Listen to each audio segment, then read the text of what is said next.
Nesse vídeo vamos falar sobre os tipos de solos, né?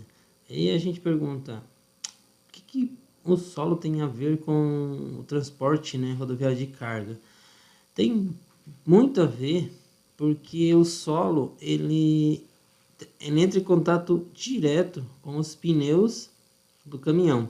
E os pneus eles exercem força sobre o solo.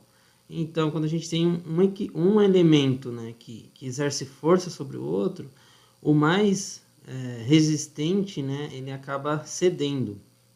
Então, por exemplo, um pneu que exerce uma força, né, de 10, 20, 30 toneladas sobre o solo, ele pode acabar pressionando o solo de uma forma que acaba ocasionando aí uma rachadura no solo, acaba criando um buraco aí, caso o solo, às vezes, a gente vai ver alguma coisa aqui, por que isso pode acontecer, né?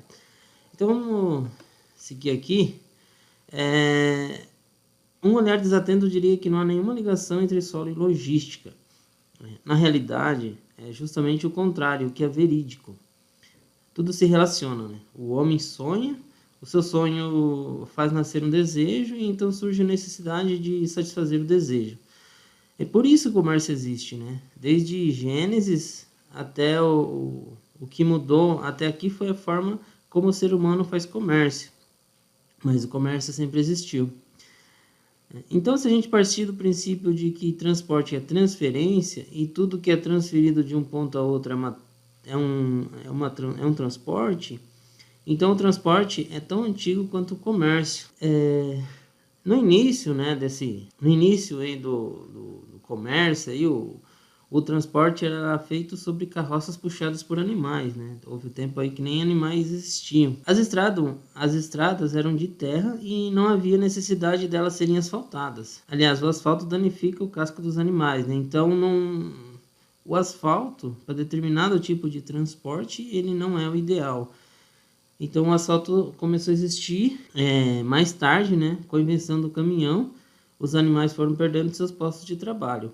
E percebeu-se que os caminhões melhoravam o desempenho quanto mais as estradas fossem lisas e planas. Então, alguém percebeu isso e começou a desenvolver uma tecnologia nova para melhorar o desempenho dos caminhões. Porém, os asfaltos são construídos sobre o solo. Então, é uma coincidência entre caminhões e carroças que os dois, né, eles circulam sobre o solo. Só que a diferença é que o caminhão ele tem entre ele e o solo aí uma faixa aí de asfalto.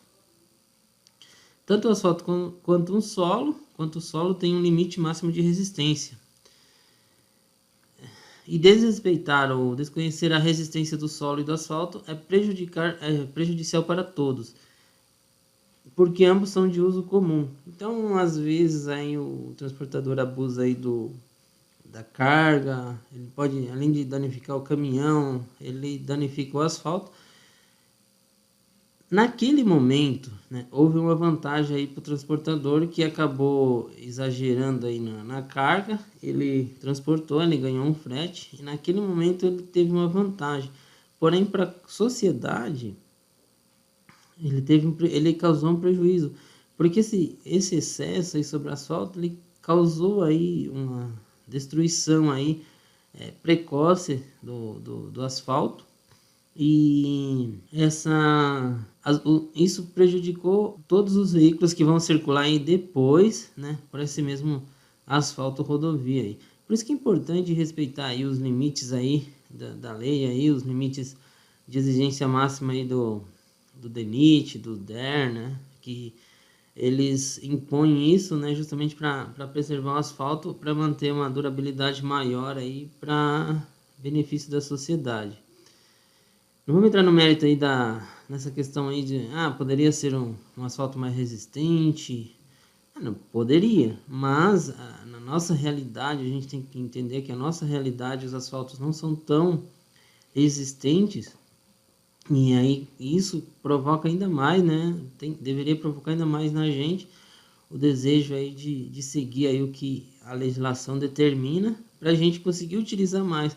Porque quanto mais, né, a gente já viu aí atrás, quanto mais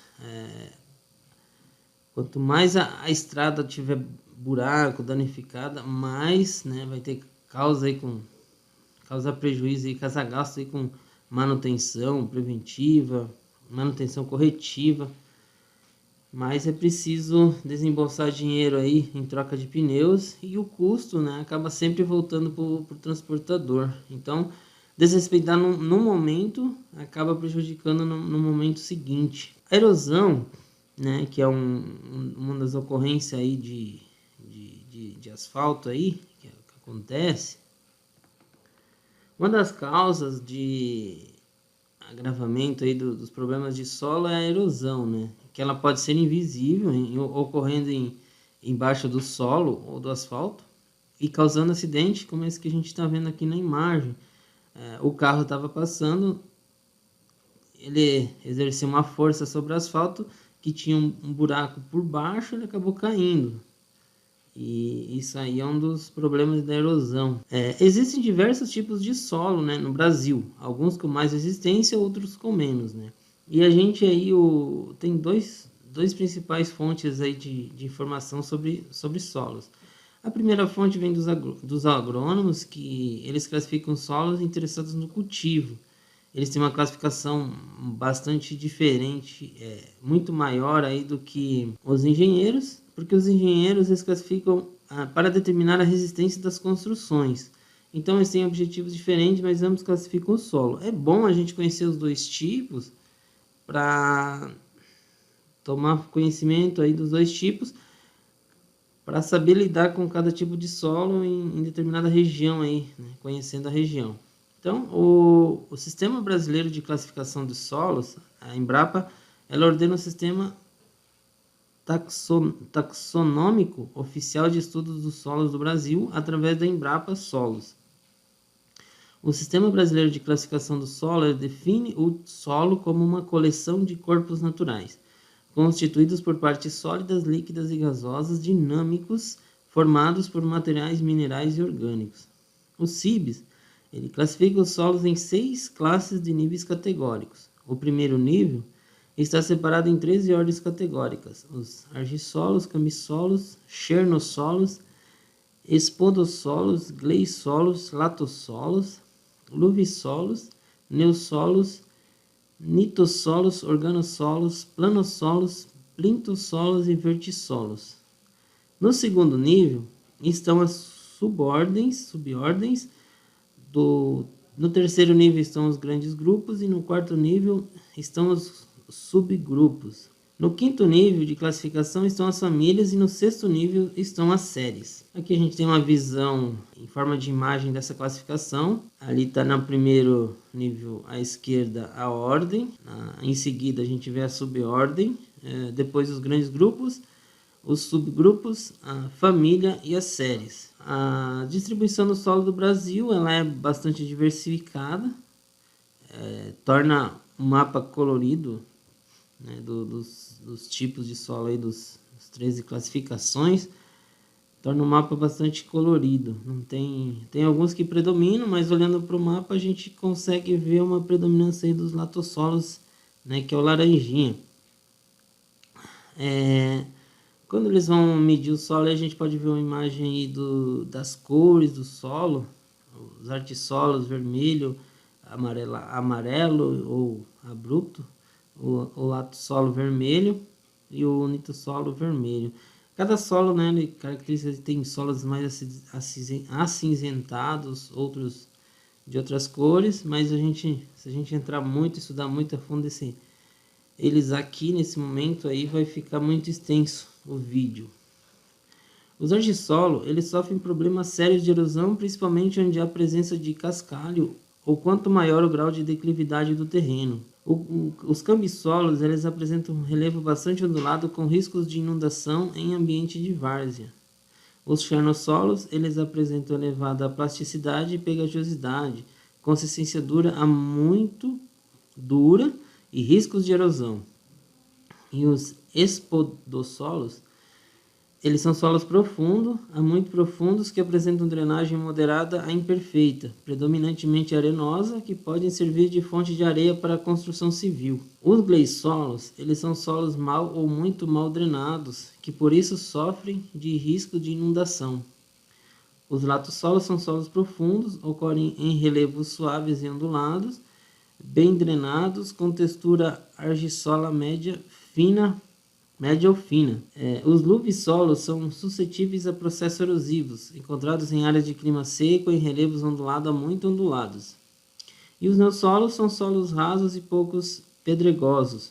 Eles têm baixa retenção de água e possuem alto risco de inundação e erosão. Os nitossolos possuem alto risco de erosão em relevos acidentados. Eles podem ser usados como fonte de material para a construção civil. Os organossolos são solos que possuem alta capacidade de retenção de água. São encontrados com bastante frequência em regiões inundáveis, como planícies ou várzeas inundáveis, e depois de seco são de difíceis reumedecimento. Os planossolos são solos bastante argilosos, de drenagem perfeita ruim, com alta suscetibilidade à erosão.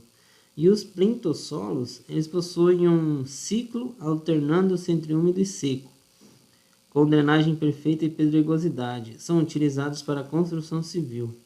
Os vertissolos são solos argilosos ou muito argilosos. Possuem consistência dura, de difícil manejo de máquina e passíveis de causar danos em construções e benfeitorias rurais. Aí, se a gente for ver aqui como que a engenharia mecânica, né, a engenharia de construção, ela utiliza aí como que ela estuda os solos. Então, ela tem um segmento, né, que chama de mecânica dos solos, que faz parte da geotecnia, e ele classifica em três grandes extremidades, e dentro dessas eles vão adaptando o solo de areia, né, argila e silt. E eles vão colocando aí, conforme o solo vai se deslocando, eles vão verificando, eles vão classificando o solo dessa maneira aí, entre esses três. Então a gente tem areia franca, franco-arenosa, aí tem a argila arenosa, o solo argiloso, tem a argila suntuosa, e eles vão, e tem o siltoso, né? Eles vão olhando o solo dessa maneira aí, uma forma aí mais prática. A engenharia civil, ela não necessita, né, talvez de separar o solo. De outras maneiras, ela achou melhor fazer dessa forma, mas ambos aí, conhecendo ambos as classificações ajudam aí na formação aí, e para fazer orçamento é necessário aí, porque quando a gente vai colocar o caminhão numa estrada, conhecer a região a região na visão do solo, ela é bom, é importante, como a gente falou aqui. Então, se a gente vê o que é uma argila, ela é um material natural composto por partículas extremamente pequenas de um ou mais argilomineral. Os argilominerais são minerais constituídos por silicatos hidratados de alumínio e ferro, podendo conter elementos alcalinos, sódio, potássio e alcalinos terrosos, cálcio e magnésio. O silt, ou limo, é qualquer fragmento de mineral ou rocha menor do que areia fina e maior do que argila. A areia é um conjunto de partículas de rochas degradadas ou material de origem mineral finamente dividido em grânulos ou granitos. É utilizada nas obras de engenharia civil. Então aqui os três tipos de solo, né, as extremas, e eles vão, à medida que eles vão se misturando, esses três tipos de solo entre si, aí a engenharia ela vai classificar o solo e vai determinar como agir, né, a estrutura de construção que ela precisa usar sobre aquele solo. A engenharia, né, então, para construir uma rodovia, ela elabora estudos dos solos para determinar o tipo e quantidade de mineral a ser empregado a cada trecho da rodovia. Então eles fazem os estudos, analisam todo, né, o trecho, para determinar se naquele trecho do asfalto da estrada precisa de um asfalto mais forte, um asfalto menos forte, se tem, qual é o tipo, né, de material que tem que empregar naquele trecho por causa da resistência do solo. Os asfaltos eles são construídos com data de validade, né? A capacidade máxima de carga, com validade e capacidade máxima de carga. Quanto mais seus limites são ultrapassados, eles começam a estragar. A gente já comentou aqui no começo, né, do vídeo. E esse é um dos motivos para que os limites determinados pela lei da balança sejam obedecidos. Então a gente sabe aí que o Brasil não é uma das melhores, não tem uma das melhores malhas rodoviárias, as estradas são muito ruins, péssimas em alguns trechos, e isso, quanto mais o usuário, né, tomar cuidado, ele pode prolongar um pouco a vida das estradas. Lógico que tem essa questão aí que a gente viu dos tipos de solo. Tem solos que eles não são favoráveis à construção de um asfalto e por isso o asfalto precisa ser mais forte. Aí a engenharia que precisa analisar isso e construir um asfalto mais forte para aquela estrada. Mas às vezes entra a questão econômica. A empresa que ganha uma licitação, muitas vezes ela oferece um preço mais barato e ela acaba, para aumentar os lucros dela aí, né, e compensar esse preço mais barato para ganhar a licitação, ela acaba utilizando aí um asfalto de material de baixa qualidade para aquele trecho e isso acaba, né, provocando aí uma deterioração mais rápida. Para transporte, conhecer o solo significa entender o comportamento dele em dias de sol ou chuva, de chuva forte, e prever o tempo de viagem devido à influência do clima em cada região. Quando se transporta carga excedente, o cuidado deve ser dobrado. Devido ao excesso de peso, o solo pode ceder com mais facilidade, provocando o tombamento da carga. Então aqui a gente vê ali que o caminhão ele estava indo transportar uma carga excedente e num determinado momento da estrada a estrada era de terra, a carga cedeu, acabou a terra cedeu e acabou provocando um tombamento ali da carga. Então veja a importância que tem você analisar os solos e conhecer a estrada e o trecho e o perigo que aquele trecho causa por causa do solo. Conhecer aí ajuda bastante, né, no projeto de transporte, principalmente de carga excedente. Quando a gente fala de carga convencional, carga lotação, a gente acaba relaxando nesse conhecimento porque a gente acaba relaxando porque os caminhões aí vão sobre asfalto, a gente já conhece o asfalto, se sente seguro, mas mesmo nessa segurança é bom a gente conhecer aí, tentar estudar cada vez mais o solo das regiões, saber os tipos de solo que cada região oferece. E esses solos eles influenciam aí na economia, porque determinada região que tem um tipo de solo mais fértil, ele pode ser produtivo a ponto de beneficiar a transportadora, né, com a carga retorno, porque vai ter mais fácil carregamento, como a gente viu lá atrás, né, no vídeo aí falando sobre a economia das regiões. Bom, gente, é isso que eu queria passar aqui sobre os tipos de solo, trazer essa informação aí da importância de se estudar os tipos de solo, conhecer, pesquisar bastante. E espero que tenha trazido um pouco de informações para vocês. Deixa um comentário aí no vídeo aí aqui embaixo para a gente ir discutindo. E vamos seguindo em frente aí. Até o próximo vídeo, galera.